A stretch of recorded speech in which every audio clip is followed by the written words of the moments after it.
பல்வேறு துறை சார்ந்த ரகசிய தகவல்களை ஹேக் செய்து அந்த தகவல்களை மக்கள் பயன்பாட்டுக்கு கொண்டு வந்தார்.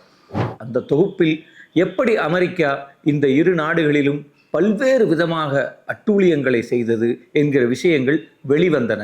நம்முடைய நாட்டு இராணுவம் இத்தகைய பெரும் அராஜகங்களில் ஈடுபடுகிறதே என்கிற ஒரு கொதிப்பு அவருக்கு வருகிறது. அவருடைய நாட்டு அவர் கைது செய்யப்பட்டால் அதற்கு ஒரு நீதியும், அவர்களை பற்றிய ரகசியத்தை இன்னொருவர் வெளியிட்டால் அதற்கு ஒரு நீதியும் என்கிற இந்த டபுள் ஸ்டாண்ட் ஒரு அமெரிக்க வழக்கறிஞர் 10 ஆண்டுகளுக்கும் மேலாக தொடர்ச்சியாக அசாஞ்சேயை விடுதலை செய்வதற்காக போராடுகிறார். 15 ஆண்டுகள் கழித்து ஜூலியன் அசாஞ்சே தன்னுடைய நாட்டுக்கு திரும்பி இருக்கிறார். உலகம் முழுவதும் அவர் விடுதலை பெற்ற செய்தியை உற்று பார்த்தது. அவர் லண்டனில் இருந்து கிளம்பி அவருடைய விமானம் நார்த் மரியானா அவருடைய சேப்பியன் தீவுக்கு சென்று அங்கிருந்து அவர் விடுதலை பெற்று ஒரு சுதந்திர பறவையாக அவர் கேன்பராவுக்கு சென்றது வரை ஒரு நேரடி ஒளிபரப்பாகவே ஒட்டுமொத்த உலக ஊடகங்களும் நமக்கு ஒளிபரப்பின. ஜூலியன் அசாஞ்சே ஒன்றும் புதிய பெயர் அல்ல. 2006 முதல் இந்த உலகம் முழுவதிலும் இருக்கக்கூடிய ஊடகவியலாளர்கள் மத்தியில் மிகப்பெரிய பெயரை பெற்றவர் ஜூலியன் அசாஞ்சே. அப்படி அவர் என்ன செய்தார்? 2006 அவர் விக்கிலீக்ஸ் என்கிற நிறுவனத்தை தோற்றுவித்தார். தோற்றுவித்தது முதல் தொடர்ச்சியாக அவர் உலகம் முழுக்க இருக்கக்கூடிய அரசுகள், பெருநிறுவனங்கள், பல்வேறு துறை சார்ந்த ரகசிய தகவல்களை ஹேக் செய்து அந்த தகவல்களை மக்கள் பயன்பாட்டுக்கு கொண்டு வந்தார். பல்வேறு தகவல்களை விக்கிலீக்ஸ் கொண்டு வந்த பொழுது ஒவ்வொரு முறையும் ஒரு மிகப்பெரிய அலை ஏற்பட்ட வண்ணம் இருந்தது. ஆனால் அவர்கள் அடுத்து எந்த தகவலை வெளியிடுவார்கள் என்று உலகம் முழுக்க ஆர்வமாக பார்த்து கொண்டிருந்தார்கள். மிகப்பெரிய உலகத்தின் ஊடகங்கள் எதுவும் செய்ய துணியாத, செய்ய முடியாத காரியங்களை ஜூலியன் அசாஞ்சேவும் அவரது குழுவினரும் செய்ததால் தான் அவர்கள் மிகப்பெரிய அளவில் கவனிக்கப்பட்டார்கள். அப்படி பல்வேறு ரகசியங்களை வெளியிட்டு கொண்டே இருந்த ஜூலியன் அசாஞ்சே ஒரு நாள் அமெரிக்க அரசினுடைய இராணுவ டாக்குமெண்ட்ஸ், இராணுவ கோப்புகள், காணொளிகள் என ஒரு மிகப்பெரிய தொகுப்பை வெளியிட்டார். ஏறக்குறைய 5 லட்சத்துக்கும் மேற்பட்ட கோப்புகள் கொண்ட ஒரு பெரும் தொகுப்பு. அப்படி அந்த கோப்புகளில் என்ன இருந்தது? அமெரிக்கா ஆப்கானிஸ்தானிலும் ஈராக்கிலும் செய்த அட்டூழியங்கள் ஒட்டுமொத்தமாக அதில் அம்பலமாயின. அவர்களுடைய இராணுவ பரிமாற்றங்கள், அந்த கேபிள் லிங்க்ஸ், இராணுவ டாக்குமெண்ட்ஸ், காணொளிகள் என ஒரு மிக பெரும் தொகுப்பு. அந்த தொகுப்பில் எப்படி அமெரிக்கா இந்த இரு நாடுகளிலும் பல்வேறு விதமாக அட்டூழியங்களை செய்தது என்கிற விஷயங்கள் வெளிவந்தன என்றால் அந்த சம்பவங்கள் மட்டும் வெளிவரவில்லை, காணொளிகள் மட்டும் வெளிவரவில்லை. இவைகளெல்லாம் செய்வதற்கு எவ்வாறாக அமெரிக்காவினுடைய தலைமை அவர்களுக்கு அங்கீகாரம் கொடுத்தது, அவர்களுக்கு கட்டளையிட்டது, அல்லது ஒவ்வொரு கொலைபாதக செயலில் அவர்கள் ஈடுபடுவதற்கும் எத்தனை விதமாக அவர்கள் அமெரிக்க அரசுடன் பேச்சுவார்த்தையில் ஈடுபட்டார்கள், அல்லது அந்த தந்திகள் என்று சொல்வோம், கேபிள் வயர்ஸ். அப்படி அவர்கள் இந்த ஒட்டுமொத்த விஷயத்தை ஜூலியன் அசாஞ்சே வெளியிட்டார். அதில் குறிப்பாக ஒரு காணொளி இன்றைக்கும் அது இணையம் முழுக்க விரவி கிடக்கிறது. அவர் வெளியிட்ட பொழுது நாம் அதை பார்த்தோம். அதற்கு பின்பு இப்பொழுது அவர் விடுதலை ஆகும் பொழுது மீண்டும் ஒரு முறை அந்த காணொளி உலகம் முழுக்க இருக்கக்கூடிய ஊடகங்களில் அது தொடர்ந்து வெளியிடப்பட்டது. ஒரு சிறிய வேன் இருக்கிறது. அந்த வேனை சுற்றிலும் ஒரு 10-12 பேர் இருக்கிறார்கள். அவர்கள் நடமாடிய வண்ணம் இருக்கிறார்கள். அந்த 12-13 பேரையும் ஹெலிகாப்டரிலிருந்து சுட்டு சிதறடிக்க செய்கிறது அமெரிக்காவினுடைய இராணுவம். அந்த 12-14 பேரும் பொதுமக்கள், அப்பாவி பொதுமக்கள். அவர்கள் வசம் ஆயுதம் எதுவும் இல்லை. அதிலும் குறிப்பாக ராய்ட்டர்ஸ் என்கிற உலகத்தின் மிகப்பெரும் ஊடகத்தின் 2 செய்தியாளர்கள், ஒருவர் கையில் கேமரா வைத்திருக்கிறார். அந்த கேமராவை அந்த ஹெலிகாப்டரிலிருந்து பார்ப்பவன் அது ஆயுதம் என்கிறான். அது ஆயுதம் வைத்திருக்கிற அந்த கேமராவை பார்த்து ஆயுதம் என்று அவர்கள் அந்த 14 பேரையும் சிதறடித்து கொல்லும் அந்த நேரடி காட்சிகளும் அந்த கோப்புகளில் இடம்பெற்றன. இப்படி ஒரு காணொளி இல்லை, பல லட்சம் காணொளிகள் அதில் வெளியிடப்பட்டன. அதே போல் ஆப்கானிஸ்தான் தொடர்புடைய 90,000 கோப்புகளும் வெளியிடப்பட்டன. கொந்தன்பே சிறைச்சாலையில் எப்படி 1000க்கும் மேற்பட்டவர்கள் பல வருடங்களாக சித்திரவதை செய்யப்பட்டார்கள், அவர்களை பற்றிய கோப்புகள் என ஒவ்வொன்றாக விக்கிலீக்ஸ் வெளியிட்டு கொண்டே வந்தது. அமெரிக்கா இப்பொழுது அவரை வேட்டையாட கிளம்பியது. அவரை வேட்டையாட கிளம்பிய பொழுது அவர் நாடு விட்டு நாடு போகத் தொடங்கினார். அவருக்கு அவருடைய பாதுகாப்புக்கு உறுதி இல்லாமல் ஆகிற நேரம் பல தகவல்கள் ஒரே நேரத்தில் வெளிவந்தது. குறிப்பாக இந்த ஒட்டுமொத்த ஆவணங்களையும் ஜூலியன் அசாஞ்சே வசம் கொடுத்தது ஒரு அமெரிக்காவினுடைய உளவுத்துறையில் பணியாற்றிய ஒரு பெண்மணி, செல்சியா மேனிங். செல்சியா மேனிங் அந்த இராணுவத்தின் உளவுத்துறையில் பணியாற்றுகிறார். அவருக்கு இந்த கோப்புகளை எல்லாம் கையாள்வதுதான் அவருடைய வேலையே. அவர் இந்த கோப்புகளை எல்லாம் கையாள்கிறார், பார்க்கிறார். நம்முடைய நாட்டு இராணுவம் இத்தகைய பெரும் அராஜகங்களில் ஈடுபடுகிறதே என்கிற ஒரு கொதிப்பு அவருக்கு வருகிறது. அப்பொழுது அவர் இதையெல்லாம் நாம் நிறுத்த வேண்டும், இதையெல்லாம் நாம் அம்பலப்படுத்த வேண்டும் என்று அவர் அந்த தரவுகளை எல்லாம் நிறைய திரட்டி கொண்டு அமெரிக்காவில் இருக்கக்கூடிய ஊடகங்களை நோக்கி சொல்கிறார். எந்த ஊடகங்களும் அதை வெளியிட தயங்கின. அவர்கள் யாரும் அந்த பெண்மணியை நெருங்க விடவில்லை. அந்த நேரம் அவர் விக்கிலீக்ஸை பற்றி கேள்விப்படுகிறார். ஜூலியன் அசாஞ்சேயை தொடர்பு கொள்கிறார். ஜூலியன் அசாஞ்சே வசம் இந்த கதையை முழுக்க சொல்கிறார். அவரே சொல்றார், நான் சொல்ல போகிற விஷயங்களை நீங்கள் நம்ப மாட்டீங்க, ஆனால் இப்படியெல்லாம் நடைபெற்று கொண்டிருக்கிறது என்று கொடுக்கிறார். அப்போ கொஞ்சம்தான் அவர்கிட்ட ஆவணங்கள் இருக்கிறது. அதுக்கப்புறம் ஜூலியன் அசாஞ்சே ஒரு மிகப்பெரிய ஹேக்கர் என்பதால் அமெரிக்க இராணுவத்தினுடைய இணையதளங்களை எல்லாம் கிராக் பண்ணி உள்ளே போய் அடுத்தடுத்த கட்டமாக ஆவணங்களை எடுப்பதற்கும் அவர் உதவி செய்வதாக நாம் கேள்விப்படுகிறோம். அப்படி இந்த ஒட்டுமொத்த ஆவணங்களும் அவருக்கு கிடைக்கிறது. செல்சியா மேனிங்கினுடைய இந்த ரோல் வெளியாகிறது. உடனடியாக அவர் கைது செய்யப்பட்டு அமெரிக்காவில் மிகப்பெரிய விசாரணைக்கு பின்பு அவருக்கு 35 ஆண்டுகள் சிறை தண்டனை வழங்கப்படுகிறது. அதே வேளையில் இந்த கேபிள்ஸில் நமக்கு நிறைய விவரங்கள் கிடைக்குது. குறிப்பாக அமெரிக்காவுக்கு உளவு பார்த்த பல்வேறு லோக்கல்ஸ், ஆப்கானிஸ்தானை சேர்ந்தவர்கள், ஈராக்கை சேர்ந்தவர்கள், அல்லது இந்த ஒட்டுமொத்த நடவடிக்கையில் ஈடுபட்ட அதிகாரிகள் ஒட்டுமொத்தமாக அவர்களுடைய பெயரோட அந்த விவரங்கள் வருகிறது. அப்போ அமெரிக்க அரசு கொதிப்படைகிறது. இப்படி எங்களுக்காக வேலை செய்த எங்களுடைய இராணுவ வீரர்கள் உள்ளிட்ட அதிகாரிகள் உள்ளிட்ட எங்களுக்காக வேலை செய்யக்கூடிய உளவு பார்ப்பவர்கள் உள்ளிட்ட எல்லோருடைய பேரையும் சேர்த்து ஜூலியன் அசாஞ்சே வெளியிட்டு விட்டார். இது அவர்கள் அனைவரின் உயிருக்கு ஒரு மிகப்பெரிய அச்சத்தை கொடுத்து விடுவோம். குறிப்பாக தாலிபான் உள்ளிட்ட அங்கே இருக்கக்கூடிய அமைப்புகள் இவர்களை எல்லாம் கொன்றுவிட வாய்ப்பு இருக்கிறது. இப்படி எங்கள் நாட்டவர்களின் உயிருக்கு இவர் பெரிய ஒரு நெருக்கடியை ஏற்படுத்தி விட்டார் என்றுதான் அமெரிக்கா அந்த வாதங்களை முன்வைக்கிறது. குறிப்பாக இந்த நேரம் அவர் லண்டனில் இருக்கார். லண்டனில் இருக்கிற நேரம் அவர் மீதான கைது வாரண்ட்டுகள் பிறப்பிக்கப்படுகிற நேரம், அமெரிக்கா அவரை நாடு கடத்தி கொண்டு வர வேண்டும் என்று பல்வேறு விதமாக வேலை செய்து கொண்டிருந்த நேரம் அவர் லண்டனில் இருக்கிறார். ஸ்வீடன் நாட்டிலிருந்து அவர் மீது ஒரு செக்ஸ் ஸ்கேண்டல், அவர் மீது ஒரு பாலியல் புகார் வழக்கு புனையப்படுகிறது. அந்த வழக்கு புனையப்பட்டு அதற்கு அவரை கைது செய்வதற்கு பல்வேறு விதமான வேலைகளிலே ஸ்வீடன் நாடு ஈடுபடுகிறது, ஐரோப்பிய யூனியன் என்பதால். அப்பொழுது அவருக்கு அவருடைய நண்பர்கள் சேர்ந்து ஈக்வடார் நாட்டை, தென் அமெரிக்காவினுடைய ஈக்வடார் நாட்டை அவர்கள் தொடர்பு கொள்கிறார்கள். ஈக்வடார் நாடு அவரை லண்டனில் இருக்கக்கூடிய அவருடைய தூதரகத்துக்குள் வந்துவிட்டால் அவருக்கு பாதுகாப்பு அளிப்பதாக சொல்கிறது. பொதுவாக ஒரு நாட்டினுடைய தூதரகம் என்பது அந்த எந்த நாட்டில் இருக்கிறதோ அந்த தூதரகம் என்பது அந்த அந்த அந்த அந்த எந்த நாட்டின் தூதரகமோ அந்த நாட்டுக்கு சொந்தம். அவர்களுடைய விதிமுறைகள் தான் அந்த நிலத்தில் பாவிக்கப்படும். அப்படி ஈக்வடார் எம்பசிக்குள் 2014 வாக்கில் செல்கிற ஜூலியன் அசாஞ்சே அங்கேயே அந்த நாடு அவருக்கு அடைக்கலம் கொடுத்து விடுகிறது. அங்கேயே இருக்கிறார். நிறைய காலம் அவர் அங்கே இருக்கிறார். ஒரு சிறிய அறை, அந்த அறைக்குள்ளேயே முடங்கி கிடக்கிறார். ஆனாலும் அங்கிருந்து அவர் இணையத்தின் வழியே தன்னுடைய காரியங்களை செய்தவாறு இருக்கிறார். அதே போல் அவர் அந்த காரியங்களை செய்து கொண்டே அவருடைய அறையில் இருக்கக்கூடிய சின்ன பால்கனியில் வெளியே நின்று கருத்து சுதந்திரத்துக்கு ஆதரவாக, அவருக்கு ஆதரவாக இருக்கக்கூடிய உலகம் முழுவதிலும் இருப்பவர்கள் அந்த ஈக்வடார் எம்பசி முன் தினமும் குவிகிறார்கள். அவர்களோடு அவர் உரையாற்றுகிறார். அந்த பால்கனியில் அவர் ஆற்றிய உரைகள் நிறைய இன்னைக்கு காணொளியில் இருக்கு.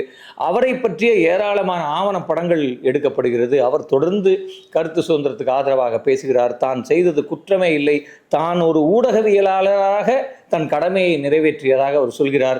இந்த ஆவணங்கள் எல்லாம், இந்த உண்மைகள் எல்லாம் வெளியிடப்பட வேண்டியவையே என்று அவர் சொல்கிறார். அவர் இந்த ஆவணங்களை வெளியிட்ட பிறகு உலகம் முழுக்க அமெரிக்காவினுடைய இந்த நடவடிக்கைகளை குறித்து ஒரு மிகப்பெரிய உரையாடலும் விவாதமும் எழுகிறது. அமெரிக்கா முழுக்க நிறைய போராட்டங்கள் நடைபெறுகிறது. ஏன் இந்த போர் என்று போருக்கு எதிரான ஒரு மனநிலை அங்கே கட்டமைக்கப்படுகிறது. அப்ப இந்த ஈக்வடார் எம்பசிக்குள் இவர் சென்று அங்கே இருக்கிறார். ஈக்வடாரில் ஒரு இடதுசாரி அரசு ஆட்சியில் இருந்ததால் அந்த 5 ஆண்டுகள் அவர் அங்கே இருக்கிறார். ஆனால் 2019 துரதிருஷ்டவசமாக ஈக்வடாரில் இருக்கக்கூடிய இடதுசாரி அரசு தோற்கிறது. தேர்தலில் ஒரு புதிய அதிபர் வருகிறார். புதிய அதிபர் அமெரிக்காவுக்கு மிகவும் இசைவானவர். அவர் பதவியேற்றதும் முதல் வேலையாக இந்த அடைக்கலம் ரத்து என்று அறிவிக்கிறார். இனி இவருக்கு நாங்கள் அடைக்கலம் தர இயலாது என்று அறிவிக்கிறார். அந்த நாட்டில் வந்து ஏற்கனவே இவர் மீது ஒரு பிடிவாரண்ட் இருப்பதால் 2019 ஈக்குவடார் தூதரகத்துக்கு லண்டன் காவல்துறையினர் வந்து அவரை கைது செய்து லண்டனில் இருக்கக்கூடிய பெல்மார்ஷ் என்கிற சிறைச்சாலையில் தனிமைச் சிறையில் அவரை 2019 அடைக்கிறார்கள். அதிலிருந்து அவர் தனிமைச் சிறையில் அங்கே இருக்கிறார். அதே நேரத்தில் அமெரிக்காவில் இவர் மீது 18 வழக்குகள் விசாரிக்கப்பட்டு இவருக்கு 175 ஆண்டு காலம் தண்டனை கொடுக்க அமெரிக்க அரசு தயாராகிறது. தொடர்ச்சியாக அவர்கள் எப்படியேனும் இவரை நாடு கடத்தி அமெரிக்காவுக்கு கொண்டு சென்று இவர் மீது விசாரணையை நடத்தி இவருக்கு ஒரு கடும் தண்டனையை கொடுக்க வேண்டும். இனி எவரும் இதுபோல் ஒரு செயலில் ஈடுபடக்கூடாது, அதற்கான ஒரு பிரசிடென்ஸை நாம் ஏற்படுத்த வேண்டும் என்பதால் அமெரிக்க அரசு தன்னுடைய ஒட்டுமொத்த வலிமையை பயன்படுத்தி அவரை அங்கிருந்து தூக்க எல்லா விதமாக முயற்சிகளையும் செய்கிறது. ஆனால் அந்நேரம் லண்டனில் பல்வேறு வழக்குகள் அசாஞ்சேயின் மீது இருப்பதால் அவர்களால் அங்கிருந்து நாடு கடத்தி கொண்டு போக முடியவில்லை. அதே நேரம் அவருடைய உடல் நலமும் கடுமையாக பாதிக்கப்படுகிறது. ஏறக்குறைய 2019 ஈக்குவடார் எம்பசியிலிருந்து ஜூலியன் அசாஞ்சே காவல்துறையினர் தூக்கக்கூடிய காணொளி காட்சிகளை நீங்கள் பார்த்தால் கேஸ்டவே படத்தில் எப்படி அந்த தீவில் போய் சிக்கிய மனிதன் அங்கேயே இருந்து உருமாறி இருப்பானோ அது மாதிரி அவர் ஒரு வயதான ஆளாக பெரிய தாடியோடு ரொம்ப உடல் நலமற்று காட்சியளிப்பார். அதற்கு பின்பும் லண்டனில் இருக்கக்கூடிய ஒரு முக்கிய நீதிபதி இவரை நாடு கடத்த இயலாது, அவர் வந்து கடுமையான தனிமை சிறையில் இருந்து அவர் ரொம்ப மன ரீதியாகவும் உடல் ரீதியாகவும் பலவீனமாக இருக்கிறார், இவ்வாறான ஒருவரை நான் நாடு கடத்த அனுமதிக்க மாட்டேன் என்று சொல்கிறார். இதே நேரத்தில் இன்னொரு விஷயம் நடைபெறுகிறது. இவரை போலவே ஒரு அமெரிக்காவை சேர்ந்த எட்வர்ட் ஸ்னோடன் அவர்கள் மீண்டும் ஏராளமான இராணுவ ரகசியங்களை வெளியிடுகிறார். அவரையும் அரசு துரத்த தொடங்குகிறது. அவர் அங்கிருந்து கிளம்பி ஹாங்காங் செல்கிறார், பல்வேறு நாடுகளுக்கு செல்கிறார், தலைமறைவாக இருக்கிறார். அதே வேளையில் அவர் கடைசியாக அமெரிக்கா அவரை உலகம் முழுக்க அவர் எங்கு பயணித்தாலும் அமெரிக்க பிரஜை எட்வர்ட் ஸ்னோடன் அவரை எப்படியேனும் நாம் தூக்கி விடலாம் என்று நினைத்து கொண்டே இருக்கிற போது அவர் வந்து ஹாங்காங்கிலிருந்து கிளம்பி மாஸ்கோ செல்கிறார். மாஸ்கோவில் இறங்கி அந்த விமான நிலையத்துக்குள்ளேயே ஒரு மாதம் அவர் இருக்கார், வெளியே வராமல் அந்த விமான நிலையத்துக்குள். அதற்கு பிறகு ரஷ்யா அவரோடு ஒரு ஒப்பந்தத்துக்கு வருகிறது. அவர் மாஸ்கோவுக்குள் செல்கிறார். இன்றைக்கு அவர் ஏறக்குறைய ஒரு ரஷ்ய பிரஜையாகவே புட்டினால் அறிவிக்கப்பட்டிருக்கிறார். இதெல்லாம் ஒரு டிப்ளமேட்டிக் கேம்ஸ், மிகப்பெரிய அளவில் நடக்கக்கூடிய விஷயங்கள்.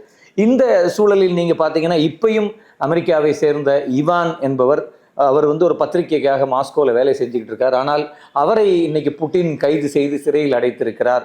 தொடர்ச்சியாக ஒருபுறம் அமெரிக்கா இவானை விடுதலை செய்ய வேண்டும், குறிப்பாக இப்பொழுது அங்கே நடைபெறப் போகிற தேர்தலிலும் இவானை விடுதலை செய்வதை பற்றிய கோரிக்கைகளை ட்ரம்ப் மக்களிடம் பேசுகிறார்.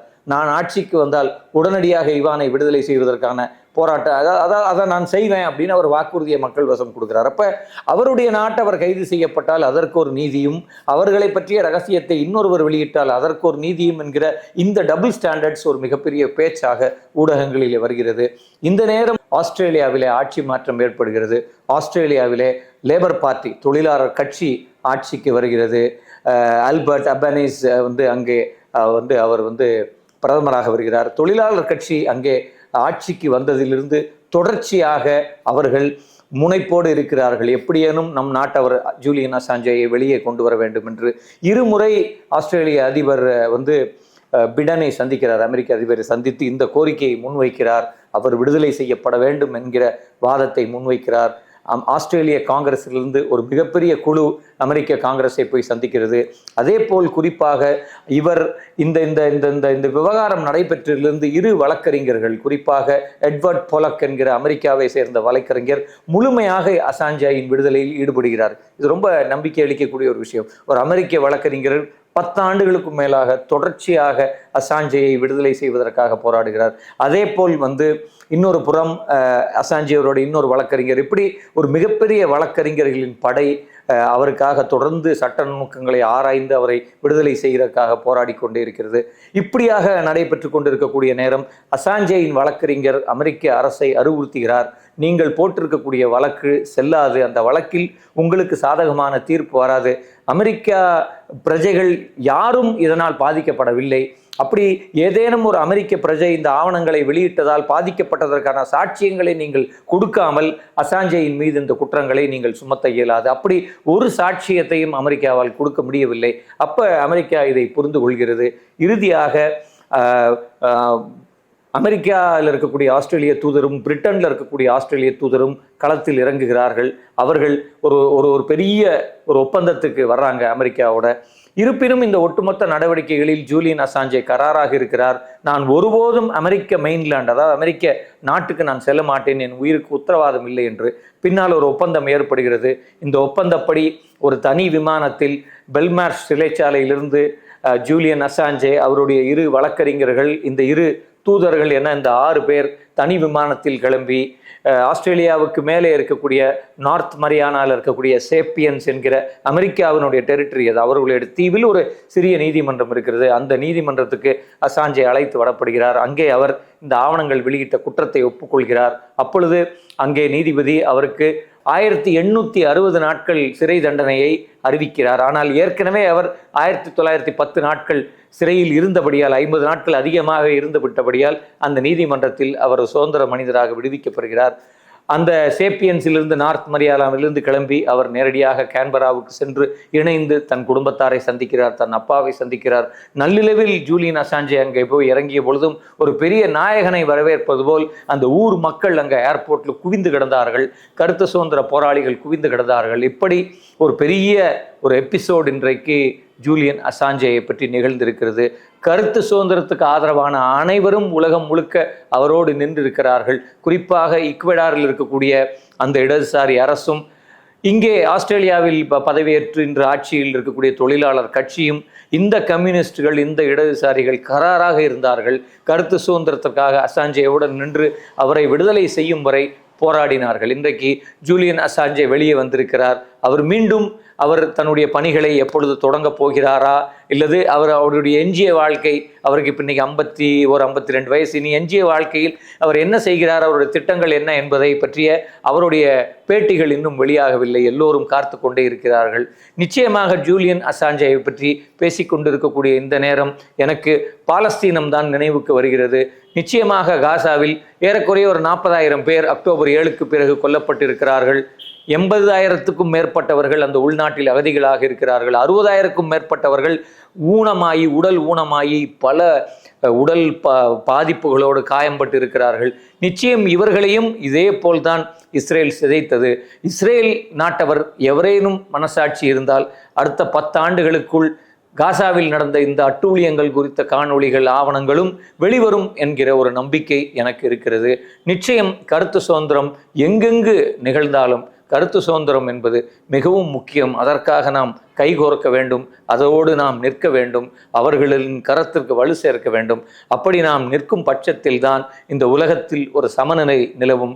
அல்லது பாசிஸ்டுகளும் சர்வாதிகாரிகளும் இந்த உலகத்து மக்களை ஒன்றுமில்லாமல் செய்து விடுவார்கள் என்பதை ஹிட்லர் தொடங்கி பல்வேறு அனுபவங்களில் நாம் தொடர்ச்சியாக கற்கிறோம்.